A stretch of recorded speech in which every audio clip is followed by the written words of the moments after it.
Hello, Cancer, Sun, Moon, Rising, and Venus Signs. Kamusta kayo? Sana po ay nasa mabuti kayong kalagayan. Welcome back po sa Star Tarot. Kung bago kayo dito, welcome din kayo. Thank you sa inyong support. I truly appreciate it. God bless you all. Tignan natin ang mga mensahe ni Cancer. Paunang mensahe po ninyo ay Temperance Energy. Ayan, so parang meron ng babalik na balanse, no, sa buhay ninyo sa ngayon. Kaya magiging kalmado na kayo. You're going to feeling that peace, no? And you're going to be feeling that yung parang maaliwalas na yung pakiramdam ninyo, pati yung pag-iisip ninyo dito. You're finding the harmony within yourself na as well. We have 7 of Wands. Ayan. So, this could be, tapos na, no? Kung ano man ito, maaring nagkaroon kayo dito ng confrontation, maaring nagkaroon kayo dito ng away with another person, or hindi kayo nagkaintindihan, maaring may disagreement, or posibleng meron kayong, yung hindi ninyo napagkasunduan. Pero that is in the past already, kasi nagkaroon na kayo ng healing. Kalmado na kayo ngayon, nagkaroon na kayo ng peace. So most likely, it's either nagkaroon na kayo dito ng compromise, or siguro naghiwalay na kayo ng mga taong ito. No? Kung sino man to yung kaaway ninyo, or kung sino man yung kausap ninyo dito, maaring it's either nag-part ways kayo dito, or naayos ninyo ang inyong sitwasyon. So, what else? We have 4 of Swords. Ayan. So, sa pagod, na-stress talaga kayo dito siguro sa laban na to. Kaya, inanyayahan kayo dito na magpahinga muna kayo. Kasi parang na-burn out kayo. No? Hindi lang siguro sa sitwasyon na to, hindi lang ito ang nakapagpa-stress sa inyo. But maybe, iba pang sitwasyon sa buhay ninyo. Kasi siguro, you have too much on your plate as well. Marami siguro kayong ginagawa, marami kayong pinagkakabalahan, marami kayong inaasikaso, kaya talagang stressed out siguro kayo. So, mentally or emotionally, maybe you are tired talaga, overwhelmed kayo, there is maybe feeling drained na din kayo, energy drained kayo, kaya kailangan ninyo na magpahinga dito. Okay, Cancer? What else? We have 4 of Wands. Ayan, this is a celebratory energy, no? Maaaring meron ditong kasalan, maaaring meron ditong anniversary, birthdays, reunion, na magkakaibigan o reunion ng pamilya ang siguro kailangan ninyo dito na pagkaabalahan, no? Posibleng ganun ang ganap. Maaari din na panahon talaga ito din para mag-unwind kayo, mag-step back kayo from what is causing you stress, no? Kung ano yung nagkukos ng anxiety sa inyo, or nagkukos ng pagod sa inyo. Step back muna kayo dyan at mag-relax kayo, no? Have fun, no? With family and friends. Posible din na meron ditong achievement kayo na nakamit, no? Posible din na hindi lang kayo, no? Maaaring yung pamilya ninyo merong na-achieve, or merong na-accomplish, at yan ang inyong isi-celebrate. What else? We have 5 of Wands. Ayan. So, siguro may conflict talaga kayo dito with another person, and this could be in the past na. Yun ang na-pick up ko dito talaga, dahil meron na tayong Temperance energy. So, maybe may ka-disagree talaga kayo dito. Maaari din na merong competition, rivalry dito pagdating sa something, no? Maybe trabaho or negosyo. So, posibleng nandoon, Kaya meron kayong hindi pagkakaintindihan with another person because of competition and rivalry. Posibleng ganun ang ganap. Pero, maaaring na-settle nyo na yan, With the healing energy, maaaring na-settle nyo na yan, at kayo ay nagkaayos na. Maaring hindi na bumalik sa dati ninyong level ng inyong relationship, ang inyong pagkakaibigan kunyari, or pagkakakilala, or whatever kind of relationship, pero parang na-patch up nyo na kung ano man ang hindi ninyo pagkakaintindihan dito. We have Queen of Pentacles. This is really beautiful energy because this is very nurturing and at the same time, very abundant and prosperous energy. Okay? Sa ngayon siguro, marami kayong inaasikaso, ano? Maybe you are a mom then, kaya marami kayong, yung hands-on ba kayo sa pag-aasikaso sa pamilya. Marami kayong inaasikaso, you are taking care of many people, you are taking care of many things, no? Lalong-lalo na ang pag-aalaga sa inyong mga kapamilya. Posible din na you are taking care of your parents, taking care of your kids, or siguro yung trabaho ninyo is caregiving, trabaho ninyo nurse, or yung mga nag-aalaga, no? ng children or elders. Maaring yun din ang trabaho talaga ninyo. This is also about success. This is about wealth coming your way. Financial opportunities coming your way dito. Kaya magkakaroon kayo ng pagkakataon na magkaroon talaga kayo ng pera. Magkakaroon kayo ng prosperity and abundance. So, good luck. And that's all I have for you for today. Thank you for watching. Love and light. Namaste. Hello, Scorpio, Sun, Moon, Rising, and Venus signs. Kamusta kayo? Sana po nasa mabuti kayong kalagayan. Welcome back po sa Star Tarot. Kung bago kayo rito, welcome din kayo. Thank you sa inyong support. I truly appreciate it. God bless you all. Pauna mensahe ni Scorpio ay Queen of Wands in reverse. Ayan. So, siguro ang iba sa inyo dito is feeling overwhelmed. No? Feeling overwhelmed. Marami talaga siguro kayo kasing iniisip. Marami kayong kailangan gawin. Maraming naka-line up siguro na gagawin ninyo. Kaya parang overwhelmed kayo sa mga bagay-bagay na nasa balikat ninyo. We have Two of Pentacles. Ayan, definitely. Kaya overwhelmed talaga kayo because you have too much on your plate. You are multitasking dito, Scorpio. Maraming bagay talaga ang kailangan ninyong gawin. Maraming bagay ang kailangan isipan, yung minamanage ninyo, maraming kaguluhan, ano, maraming ginagawa. Kaya, you are being asked here to bring the balance back in your life, okay?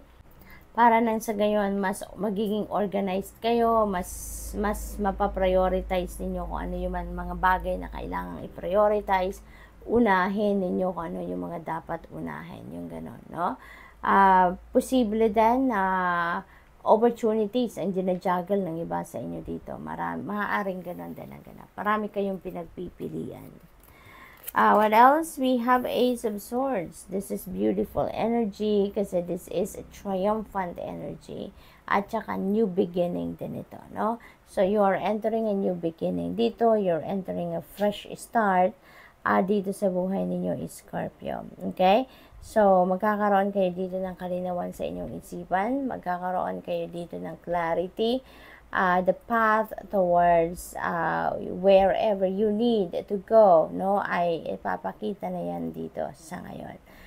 Posible din na meron ditong success, no? Sa inyong mga ginagawa or maybe success na ang makakamit ninyo doon sa kung ano man ang inyong pinaglalaban or maybe may mga challenging situations na pinagdadaanan ng iba sa inyo and maybe iyon ang inyong pagtatagumpayan. There are going to be new ideas, new inspiration dito na nadadating sa inyo and that is going siguro to lead you towards wherever you need to go, no? So, what else? We have Justice. Ayan. So, yung Justice energy na to, maaaring, may desisyon na siguro ang korte, no? Malapit na siguro dumating ang desisyon ng korte. Kasi maaaring ang iba sa inyo dito is dealing with the legal system. Maaaring meron kayong pinaglalaban sa korte tulad na lamang ng divorce, annulment, child custody, siguro karapatan sa trabaho na hindi ninyo nakukuha, something like that, or dispute, ano, sa mga properties sa lupain. So, posibleng gano'n. So, whatever the case may be, kung meron man kayong pinaglalaban sa korte sa ngayon, you can expect na malapit na ang magiging desisyon. Malapit nang ibaba ng korte ang desisyon, and kung ano man ang desisyon na yan, that is going to be favorable sa iyo. Magiging ano yan sa inyo, in favor para sa inyo. Okay? So, balance will be back in your life as well. So, napakaganda nito kasi dito sa Two of Pentacles, may imbalance, diba? Maraming ginagawa, may mga bagay na nanineglect na kayo. But with the Justice energy, things are going to change slowly, no? Magkakaroon na dito ng unti-unting pagbabago ng inyong sitwasyon at magiging mas balanse na ngayon, mas magiging maayos na. Nine of Pentacles, this is about wealth, no? This is about money coming your way. This is a time for plenty. This is a time for bounty. A time for opportunities and possibilities dito na maghahatid sa inyo ng financial comfort or prosperity in abundance. For others of you, this is the time na makukuha nyo na yung bunga ng inyong pagsisikap. Makukuha nyo na yung inyong return of investment. Ito na yung time na mag-harvest na kayo, no, ng inyong pinaghirapan. So, what else? We have the moon energy. Ayan. So, dito naman sa the moon energy, kung meron kayong desisyon na kailangan gawin ngayon, now is not the time to make that decision. Okay? Things are not what they seem to be, kaya wag kayong ma-deceive, okay? Sa kung ano ang mga nakikita lang ng inyong mga mata, because there could be like, malabo pa, kumbaga, no?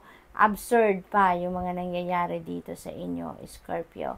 Kaya kung meron kayong kailangan pagdesisyonan, pag-isipan nyo muna, sundin ninyo kung ano yung gabay ng iyong intuition sa ngayon at doon muna kayo mag-focus because things are not, yung bang hindi pa malinaw sa inyo dito ang lahat-lahat. Maaring ang basehan ng inyong desisyon ngayon, hindi pa clear din, hindi pa kompleto, hindi pa konkreto. Kaya wag na muna kayong magdesisyon. Okay? Your intuition is also on point at this time, kaya napakahalaga na papakinggan ninyo, sundin ninyo ang gabay ng universe. Okay? So, good luck, and that's all I have for you for today. Thank you for watching. Love and light. Namaste. Hello Pisces, Sun, Moon, Rising, and Venus signs. Kamusta kayo? Sana po ay nasa mabuti kayong kalagayan. Welcome back po sa Star Tarot. Kung bago kayo dito, welcome din kayo. Thank you sa inyong support. I truly appreciate it. God bless you all. Tignan natin ang mga mensahe ni Pisces. We have the Wheel of Fortune. Ayan, ang swerte ninyo sa ngayon, Pisces. Good fortune and good luck. It's on your side. Magiging maayos ang lahat. No? You are going to be successful. Sa ngayon, may mga positive changes na mangyayari sa buhay ninyo. There's going to be a lot of movement dito na maaring mangyari, Pisces. Kaya, maaring mabisi kayo at this time. Maaring mabisi kayo. Kung meron man kayong mga problema, challenging situations na pinagdadaanan, that is also coming to an end. Kasi may hatid na positive changes ang Wheel of Fortune energy. Kaya magiging maayos ang lahat. Siswertehin kayo dito. Magko-continue. Tignan niyo yung second card niyo is another good energy. This is Six of Wands, and this is a triumphant energy. So, magtatagumpay kayo sa kung ano man ang inyong ginagawa, sa kung ano man ang inyong pinagkakabalahan. You're going to succeed. Posible din na meron ditong financial reward na parating sa inyo, merit, something like that. Dahil magtatagumpay na kayo dito sa inyong trabaho, sa inyong career, and kung ano man ang trabaho ninyo dyan, job well done kayo, kaya magtatagumpay kayo, 'di ba? At mapipremyuhan kayo, mabibigyan kayo dito ng reward, mabibigyan kayo dito ng promotion or maaaring pay raise, or siguro mabigyan kayo dito ng bonus, no? So this is really beautiful kasi finally, magiging satisfied na din kayo dahil yung efforts niyo, yung ano ninyo, yung tawag dito, yung pagod ninyo, mapepremyohan na din ngayon, makikita na, mara-recognize na ang inyong trabaho. We have 5 of Cups, no? At some point, meron din kayong siguro mga disappointment, merong frustrations, maaari din na meron kayong missed opportunity dito, or posible din na may mga ina-expect kayo na hindi dumating or hindi nangyari dito. But this is 5 of Cups, no? Ibig sabihin no, na hindi lahat nawala, no? Kung if you have lost something man dito, hindi lahat nawala. Sa 5 of Cups, ina-advisean kayo dito na kung ano ang meron kayo, kung ano ang blessing na nandiyan dyan, no, sa inyo sa ngayon, yun ang pag-focusan ninyo. Focus on that. Focus on all the things that you have in your life right now, rather than focusing on what you don't have, or rather than focusing on what you have lost. Okay? What else? We have strength energy. Ayan. So, maybe meron ditong mga challenging situation na pinagdadaanan ng iba sa inyo. Kaya kailangan ninyo dito ng courage and inner strength for you to be able to succeed sa paglaban sa kung ano man ang hamon ng buhay na yan. Alright? Malalagpasan nyo din yan. Walang problema na walang solusyon. Kaya, kailangan nyo lang na magpakatatag kayo. Kailangan nyo lang natibayan din ang inyong loob. Okay? 8 of Cups, napakaganda nito because papunta kayo dito sa 9 of Cups. Okay? Meron kayong pupuntahang bago. No? You're heading towards a new beginning dito. You're heading towards something else. No? Kasi moving on energy. So kung saan man kayo manggagaling dito, ang sitwasyon na yan ay alam ninyong hindi na yan para sa'yo, hindi na kayo masaya dyan, hindi na kayo fulfilled dyan, something like that. Kaya, aalis na kayo, no? Kung saan kayo patungo dito, you're heading towards wish fulfillment, you're heading towards happiness, no? Falling in love, something like that.